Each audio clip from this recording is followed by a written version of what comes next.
고린도전서 10장 31절에서 33절 말씀을 중심으로 오직 하나님께 영광이라는 제목으로 말씀을 나누겠습니다. 종교개혁의 5대 강령에 대해서 지금까지 이제 말씀을 들었고, 오늘 마지막 시간에 오직 하나님의 영광, 오직 하나님께 영광이라는 그러한 말씀을 우리가 듣게 되어집니다. 오직 하나님께 영광이라고 하는 말은 그냥 솔리 데오 글로리아, 라틴어로 솔리 데오 글로리아라고 이야기를 합니다. 이것이 너무 중요하기 때문에 어떤 분들은 그 첫 자를 따서 SDG, 솔리 데오 글로리아, 하나님께, 오직 하나님께 영광, 이것을 쓰는 분이 계세요. 아주 훌륭한 천재적인 작곡가인데, 참 아쉬운 것은 오래 살지 못하시고 35살에 돌아가셨어요. 그런데 한 600곡을 쓰셨죠. 그분은 자기가 쓴 곡 뒤에 SDG라고 이렇게 자기 사인 대신에 씁니다. 이분이 바로 모차르트예요. 그래서 모든 곡을 하나님의 영광을 위하여 드린다 하는 그런 의미죠. 익히 잘 아는 얘기입니다만 다시 한번 여러분들과 나누겠습니다. 어떤 교회를 짓는데, 교회를 건축하는데 돌을 다듬고 있었습니다. 그래서 목사님이 가셔서 돌을 다듬는 석공들에게 질문을 합니다. 어떤 분에게 왜 이 일을 하십니까? 하고 물었더니 죽지 못해서 하고 있습니다 하고 대답을 합니다. 또 다른 분에게 물었어요. 왜 이 일을 하십니까? 했더니 부양할 가족들이 많은데 내가 이 일을 안 하면은 이 가족들을 먹여 살릴 수가 없어서 어쩔 수 없어서 이 일을 하고 있습니다. 또 다른 분에게 물어봤습니다. 왜 이 일을 하고 계십니까? 하고 물었더니 나는 하나님의 영광을 위하여 오늘 돌을 다듬고 있습니다. 이 성전이 다 완공이 되어질 때 그 안에서 예배하는 하나님의 백성들의 그 예배의 모습을 상상하면서 이 돌을 다듬을 때에 내 마음에는 기쁨과 감사가 넘칩니다. 똑같이 돌을 다듬는 일이에요. 똑같이 돌을 다듬는 일이지만 어떤 사람은 죽지 못해서 돌을 다듬고, 어떤 사람은 가족을 먹여 살려야 하기 때문에 돌을 다듬고, 어떤 사람은 하나님의 영광을 위하여 성전에서 하나님께 예배하는 그 사람들의 그 아름답고 거룩한 모습을 상상하면서 기쁨으로 돌을 다듬고 있었습니다. 우리가 자유가 있어요. 우리가 죽지 못해서 살든지 혹은 우리 책임 때문에 맡겨준 일을 하든지 하나님의 영광을 위해서 하든지 자유가 있어요. 그러나 그 자유를 어떻게 사용하느냐에 따라서 그 결과는 완전히 다르다는 뜻이에요. 우선은 하나님께 영광이 될 때는 내 마음에 기쁨이 있고, 하나님의 영광이 될 때는 내 마음에는 감사와 감격이 있게 된다는 뜻입니다. 오직 하나님께 영광이라고 하는 이 주제를 가지고 말씀을 다루기 전에 꼭 우리가 살펴보아야 할 부분들이 있어요. 모든 이러한 내용들은 성경에 근거를 하고 있기 때문에 성경에 기초한 신앙이 되어야 흔들리지 않습니다. 그래서 적어도 구약의 한 군데, 신약의 한 군데는 하나님의 영광을 위해서 살아야 하는 그 근거가 되는 말씀을 찾아보고 싶었어요. 한번 여러분들 함께 찾아보시면 좋겠어요. 이사야 43장 7절을 함께 찾아서 읽어보겠습니다. 왜 하나님께 영광을 돌리는 것이 중요한지 이사야 43장 7절 말씀.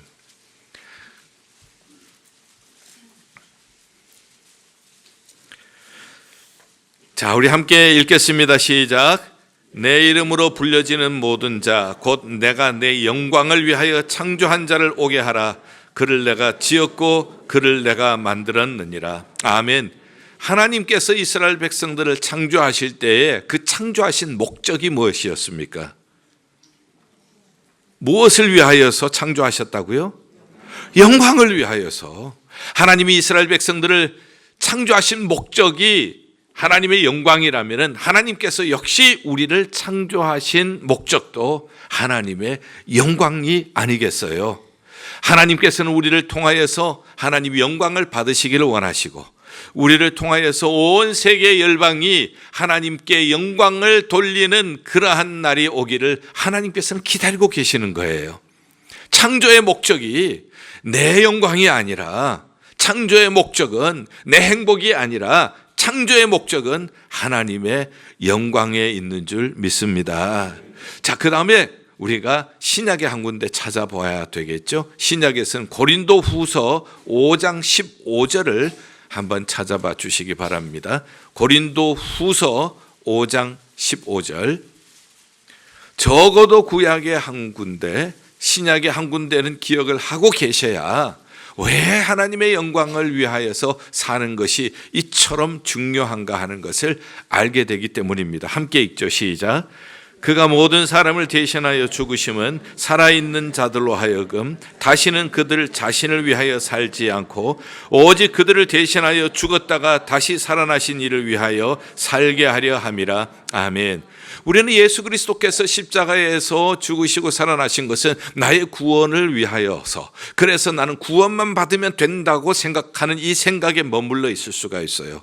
그러나 분명히 오늘 고린도 후서 5장 15절은 예수 그리스도께서 우리를 대신하여 죽으심은 다시는 우리가 우리 자신을 위하여 살지 않고 자기를 위하여서 대신 죽으시고 살아나신 예수 그리스도를 위하여서 살게 하려 함이니라. 구원을 받을 뿐만 아니라 이제 구원받은 사람들이 살아야 하는 삶의 목표는 옛날과 달라요. 옛날에는 자기를 위하여 살았죠. 그러나 이제는 자기를 위하여 죽으셨다가 살아나신 예수 위해 살라고 우리를 구원해 주신 줄로 믿습니다. 이게 안 되면은요, 우리는 신앙생활이 언제나 내 중심이 되어지는 거예요.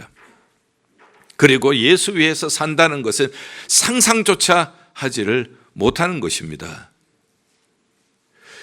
그래서 우리는 예수 그리스도를 믿으면 중생했다, born again 했다고 하는 것이죠. born again 했다고 하는 것은 과거에는 내 중심을 위해서 살았어요. 내 목적을 위해서, 내 영광을 위하여서 살았지만 이제 born again 한 사람은 목적이 달라지고 이제는 방향이 달라지는 거예요. 나를 위해서 살았던 사람이 이제는 예수 위해서 사는 사람, 하나님의 영광을 위해서 사는 사람으로 바뀌어진 사람이 예수 믿는 사람인 줄 믿으시면 아멘. 여러분들 얼마나 중요한지 몰라요.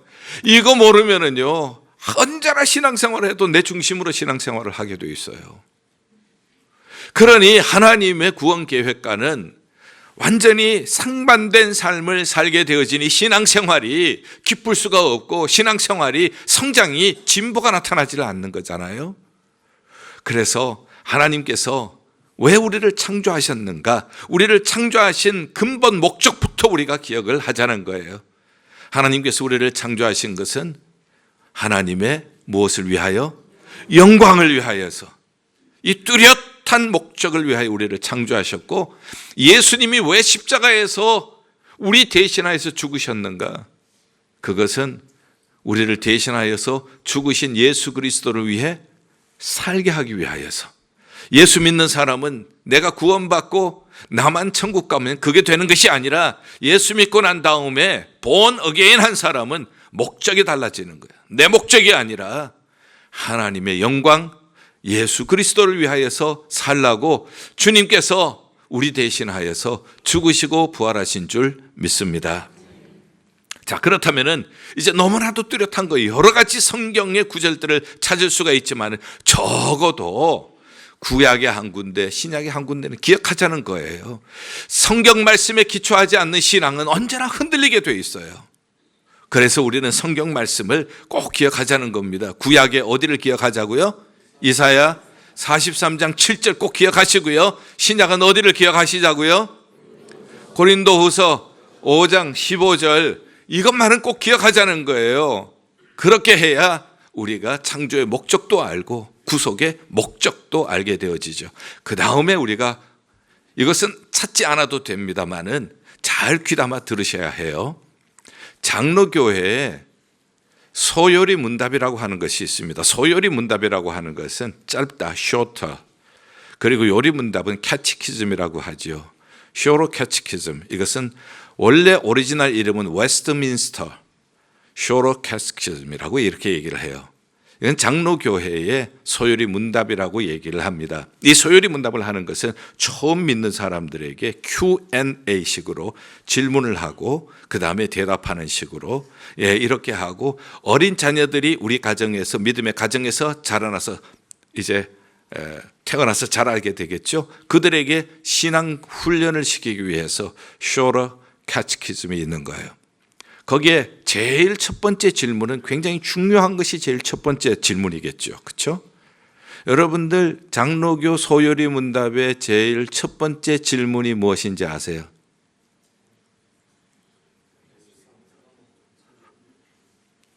네. 옛날에는요. 유년주일학교 학생들에게도 이걸 가르쳤어요.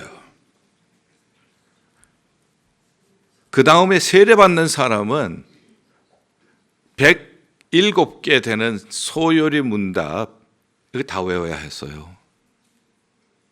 근데 요즘은 어떻게 됐는가 하면은 목사 고시 볼 때에 소요리 문답 첫 번째 문제가 무엇입니까? 이거 못 쓰면 목사 못 돼요. 장로 고시 볼 때에 이거 모르면 장로가 안 돼요. 항존직들, 안수 집사님, 권사님들 다 마찬가지예요. 이거 모르면은 항존직으로 임직을 할 수가 없다는 거예요. 이만큼 중요한 거예요. 인생의 목적이 무엇이뇨? 인생이 왜 사느냐? 인생의 목적이 무엇이냐? 하나님을 영화롭게 하고 영원히 그를 즐거워하는 것입니다. 영어로 하면은 to glorify God and to enjoy Him forever. 하나님을 영화롭게 하고 하나님을 영원히 즐거워한다. 하나님을 영원히 즐거워한다고 하는 것은요. 하박국 선지자를 통해서 보면 알아요. 포도나무에 소출로 없고 무화과 나무에 열매가 없고 우리의 양이 없고 양갈에 소가 없어도 나는 여호와 하나님을 인하여 즐거워하리로다. 그게 하나님을 즐거워하는 거예요. 아무것도 없어도요. 없다고 원망하지 않고 없다고 불평하지 않고 하나님만 계시면은 나는 그 하나님으로 인하여서 나의 구원의 하나님으로 인하여서 기뻐하고 즐거워하겠다 하는 그런 뜻이에요. 그래서 to glorify God, 하나님을 영화롭게 하고 and to enjoy Him forever, 하나님을 영원히 즐거워한다 하는 뜻이에요. 한번 생각을 해보세요. 목사가 되는 사람이 하나님의 영광을 드러내지 않고 자기 영광을 자꾸 드러내려고 해요. 그럼 목사가 되겠어요? 그런 사람이 목사가 되면 교회가 뭐가 되겠어요? 그리고 목사가 될 사람이 아무것도 없어도 목회를 하다가 보면은 없을 때가 있어요. 포도나무에 소출이 없고 우리의 양도 없고 할 때가 있다고요. 그럼에도 불구하고 하나님이 계시니까 하나님으로 인하여 소망을 가지고 기뻐한다면 그런 목사님이 계시는 곳은 교회가 행복하지 않겠어요? 그런데 없다고 불평하고 없다고 원망하고 없다고 낙심하는 목사님을 여러분들이 섬긴다고 해보세요. 얼마나 불안하고 얼마나 여러분들이 미저러블 하겠어요. 마찬가지예요. 장로님들도 안수 집사님들도 권사님들도 모든 성도님들 다 마찬가지예요. 우리가 하나님의 일을 할 때에 이 첫 번째 질문, 인생의 목적이 무엇이뇨? 인생의 목적이라고 하는 것은 내가 신앙생활하는 목적, 결혼의 목적, 내가 공부하는 목적, 내가 사업하는 목적, 내가 직장에 다니는 목적 똑같은 거예요. 인생의 목적이란, 인생은 이 모든 것들이 인생이잖아요. 그래서 이 목적이 무엇이뇨? 네, 저는 하나님을 영화롭게 하고 영원히 그를 즐거워하는 것입니다. 이렇게 고백할 수 있는 여러분들 되시기를 바랍니다. 그래서 구약에서 이사야 43장 7절 하나님이 창조하신 목적이 하나님의 영광을 위하여서 영광 받으시려고 우리를 창조하셨어요. 내 영광이 아니라고요. 예수님이 우리를 구속하신 것도 더 이상 내 영광 위해서 살지 말고 하나님의 영광을 드러내지 않으면 사람들은 항상 자기 영광을 찾게 돼 있어요. 하나님 중심이 안 되면 자기 중심이 되게 돼 있어요. 예수 그리스도께서 죽으셨다 살아나신 것은 지금까지 너 영광을 위해서 살았고 너 중심으로 살았지만은 이제는 예수님 영광을 위하여서 예수님 중심으로 살아라. 하나님의 영광을 위하여서 하나님 중심으로 살아라고 우리를 구원해 주신 줄을 믿습니다. 그러니 이런 것을 정리를 해서 어린 자녀들에게 신앙 교육을 하고 새 가족들에게 새롭게 예수 믿기로 결정한 사람들에게 신앙 교육을 하기 위해서 제일 첫 번째 묻는 것이 바로 이거예요. 인생의 목적이 무엇이뇨? 하나님을 영화롭게 하고 영원히 그를 즐거워하는 것입니다. 이러한 해답을 하는 우리가 될 수 있기를 바랍니다. 이거 얼마나 중요한가 하면은요, 이거 고린도전서를 읽었죠. 고린도전서 10장 31절에서 33절이니까 고린도 교회 상황을 좀 설명을 하겠습니다. 고린도 교회는 은사가 많아요. 은사가 많지만은 굉장히 문제도 많은 교회예요. 여러분들 일반적으로 우리가 생각하기에 은사가 많으면 그 사람은 영적으로 성숙한 사람이라고 생각하죠. 전혀 틀린 얘기예요. 믿은 지 얼마 안 돼도 얼마든지 방언받을 수가 있어요. 그러나 평생 신앙생활하고 보기만 봐도 예수님같이 생긴 분이지만 방언 못하는 분도 계세요. 은사가 성숙과는 다른 거예요. 은사는 일하기 위해서 있는 거예요. 고린도 교회는 은사가 많지만은 문제투성입니다. 우선 하나가 되어야 할 교회가 네 파로 갈라져 있어요. 보통 교회는 싸우면 두 파로 갈라져 싸우는데 이건 네 파로 갈라져 싸워요. 이건 완전히 콩가루 교회죠. 그렇죠? 바울파다, 게바파다, 아볼로파다, 예수파다 이렇게 해서 네 파로 갈기갈기 찢겨져 있는 거예요. 그 다음에 교회 안에 음행이 있어요. 거룩해야 할 교회 성도들 사이에 음행이 있는 거예요. 음행이. 교회에 문제가 생겼는데 이 교회에 생긴 문제를 해결하지 못해서 세상 법정으로 가지고 나가는 거예요. 당시에는 시장에서 나오는 고기는 우상에게 제물로 바치고 나온 것이에요. 그래서 그것을 먹는 것이 옳다. 그것은 우상에게 바쳐졌기 때문에 먹지 않는 것이 옳다. 이 먹는 파, 안 먹는 파가 또 갈라져 있는 거예요. 이 고린도 교회는 엄청나게 문제가 많은 교회예요. 그래서 사도 바울이 어린 아이와 같다. 다른 말로 미성숙한 교회라는 뜻이에요. 이 수많은 문제를 여러분들이 해결하려고 생각해 보세요. 이거 얼마나 어려워요. 교회 안에 네 파로 갈라져 있는데 두 파로 갈라져도 해결하기 어려운데 네 파로 갈라졌는데 이거 어떻게 해결해요? 교회 안에 음행의 문제가 있는데 이거 참 다루기가 힘든 문제 아니에요? 교회 안에 소송건이 있어. 고소건들이 일어나면은 이거 어떻게 다룰 거예요? 먹는 것 가지고 막 먹는 것이 옳다 그러다 이렇게 싸우는 거 이거 어떻게 다룰 거냐는 거예요. 인간적으로는 도저히 다룰 수가 없어요. 그러나 이것을 다루는 딱 한 가지 방법을 말씀해 주고 계세요. 그것이 오늘 고린도전서 10장 31절에서 33절이에요. 먹든지 마시든지 무엇을 하든지 다 뭐를 위해서 하라? 하나님의 영광 위하여 하라. 그 다음에 하나님의 교회나 사람들에게 거치는 것이 되지 말고 넘어지게 하거나 상처 주고 아프게 하는 사람이 되지 말고 다른 사람을 기쁘게 하고 내 유익보다는 다른 사람의 유익을 먼저 살펴서 그 사람으로 말미암아 구원을 얻게 하라. 크게 나누면 두 가지예요. 하나님의 영광과 교회와 이웃의 유익이에요.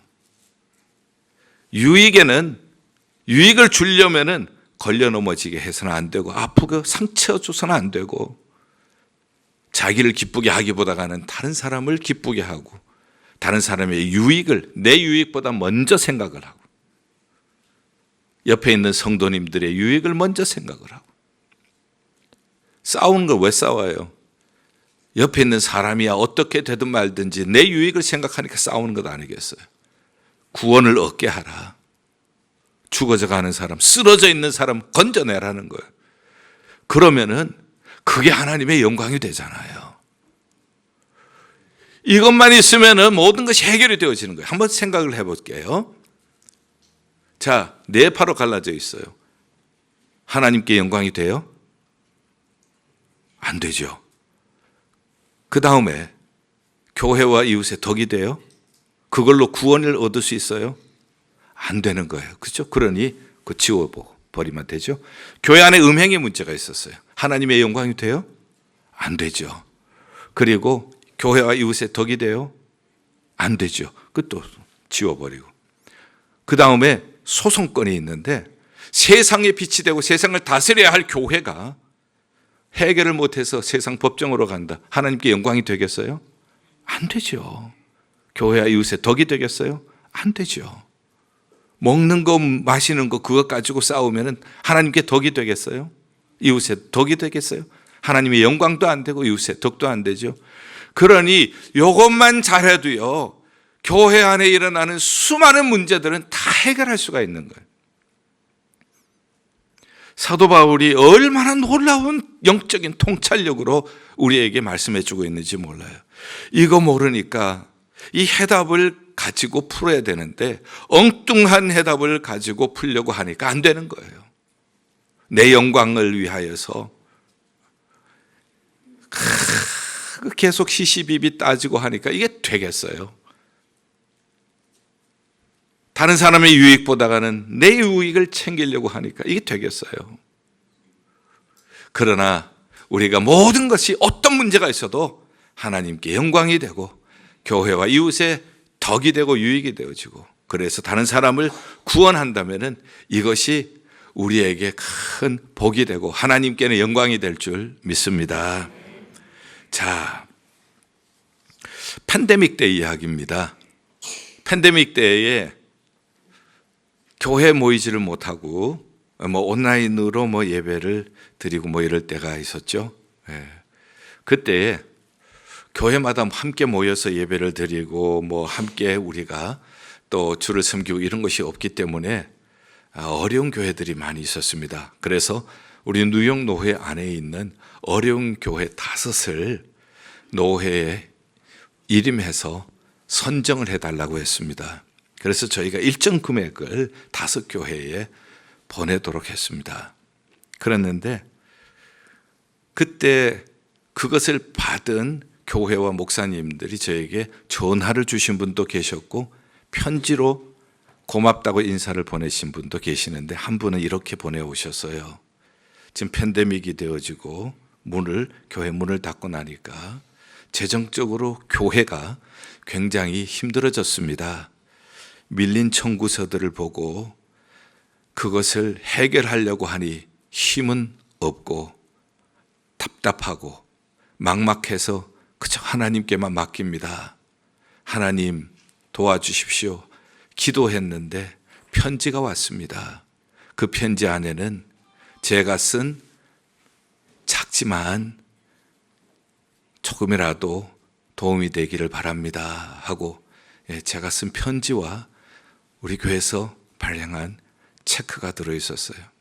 그것을 보면서 얼마나 감사했는지, 얼마나 하나님의 은혜가 컸는지, 이 어려운 가운데서도 돌보신다는 그 하나님의 돌보심 앞에 그렇게 눈물로 감사했다고 하면서 예일교회 그리고 목사님께 감사를 드립니다 하고 편지가 왔어요. 참 그것을 볼 때 제 마음이 뭉클했어요. 참 작은 사랑을 표현했는데 돌려받는 감사는 훨씬 큰 감사로 돌려받았을 때에 얼마나 행복했는지 몰라요. 이처럼 우리가 하나님께 영광을 돌리고 다른 사람의 유익을 위하여서 그리고 다른 사람의 구원을 위해서 일할 때 손해보는 것 같지만 오히려 우리에게 행복을 주시고 하나님은 영광을 받으시는 줄을 믿습니다. 자, 결론적으로 이런 얘기를 드리고 싶네요. 여러분들 샌드위치 잘 하시잖아요. 가끔씩 샌드위치 드시죠. 샌드위치 드시면서 생각을 하면 좋겠다 싶어서 말씀을 드립니다. 샌드위치는 빵이 양쪽으로 있고 중간에 이제 중요한 내용물들이 들어있죠. 그런데 사실은 빵은 별 의미가 없어요. 왜냐? 빵 사이에 있는 것이 중요해요. 빵 사이에 햄이 있으면 무슨 샌드위치? 햄 샌드위치가 되는 거예요. 빵 사이에 튜나가 있으면 무슨 샌드위치? 튜나 샌드위치가 되고, 빵 사이에 에그가 있으면 에그 샌드위치가 되는 거예요. 빵이라고 하는 것은 제가 목사다, 빵과 같은 거예요. 그런데 목사가 중간에 하나님의 영광을 위하여서 살고, 그리고 교회와 성도들의 유익을 위해서 살고, 죽어져가는 영혼들을 살리고 쓰러져가는 영혼들을 일으킨다면은, 그러면은 그것이 하나님의 영광이 되어져요. 저는 새벽 기도회 때 디모데 전서를 읽으면서 가슴이 저리하게 느껴지는 그러한 말씀이 있어요. 디모데 전서 6장 11절을 보면은 사도 바울이 디모데를 향하여서 너 하나님의 사람아. 그런데 그것을 들을 때 제 마음이 그렇게 막 전율이 생기는 거예요. 디모데는 아버지는 헬라인이고 어머니는 유대인이에요. 그러니 어떻게 보면 잡종이죠. 그 다음에 그는 나이가 아직 어려요. 에베소 교회는 사도 바울이 3년 동안 목회를 하다가 젊은 목회자에게 맡겨놓고 떠났다고요. 자, 나이도 어리죠. 그 다음에 디모데는 위장이 약해요. 건강이 좋지가 않아요. 약점이 많죠. 그렇지만은 너 하나님의 사람아 하고 불러주는 거예요. 역시 저도 부족해요. 많은 연약함도 있어요. 그렇지만은 제가 하나님의 영광을 위하여서 살고 저의 유익보다는 교회와 성도들의 유익을 생각을 하고, 그리고 구원 얻도록 한다면은 하나님께서 저를 향하여서 너 하나님의 사람아 라고 불러주실 줄 믿습니다. 그 생각을 하니까 가슴이 막 전율이 생기는 거예요. 빵은 목사와 같다고 그랬죠. 목사라고 해서 다 하나님의 영광 위해서 사는 것 아니잖아요. 목사 중에도 자기 영광을 드러내고 교회와 성도들의 유익보다가 자기 유익을 더 생각을 하고, 그리고 구원 얻게 하기보다는 오히려 시험 들게 한다면은 그 사람은 목사기는 하지만은 하나님의 사람은 아니잖아요. 이것은 우리 모두에게 다 적용이 되어져요. 장로님이나 안수집사님이나 권사님이나 모든 성도님들에게 다 적용되는 이야기예요. 직분은 의미가 크게 없어요. 그 직분이 중간의 내용을 잘 감당할 때 그 직분이 빛이 나는 거예요. 그래서 무엇을 하든지 우리가 하나님의 영광을 드러내고, 그리고 교회와 이웃에게 덕을 끼치고 사람을 구원한다면은 하나님께서 우리를 향하여서 너 하나님의 사람아라고 불러주실 줄 믿습니다. 뿐만 아니라 교회도 역시 마찬가지예요. 우리가 보면은 세상 사람들은 큰 교회, 작은 교회 뭐 이렇게 볼 수가 있겠죠. 그러나 아무리 작은 교회라도요, 하나님의 영광을 위해서, 그리고 교회와 그리고 이웃의 덕을 위해서 많은 영혼들을 구원하고 하면은 하나님께서는 그 교회를 향하여서 너 하나님의 교회야라고 불러주실 줄 믿습니다. 아무리 큰 교회라도 만약 그것이 되지 않고 자기 영광 드러내고, 그리고 많은 사람의 유익보다 자기 유익을 드러낸다면은 하나님께서 너 하나님의 교회라고 절대 말씀하지 않으실 거예요.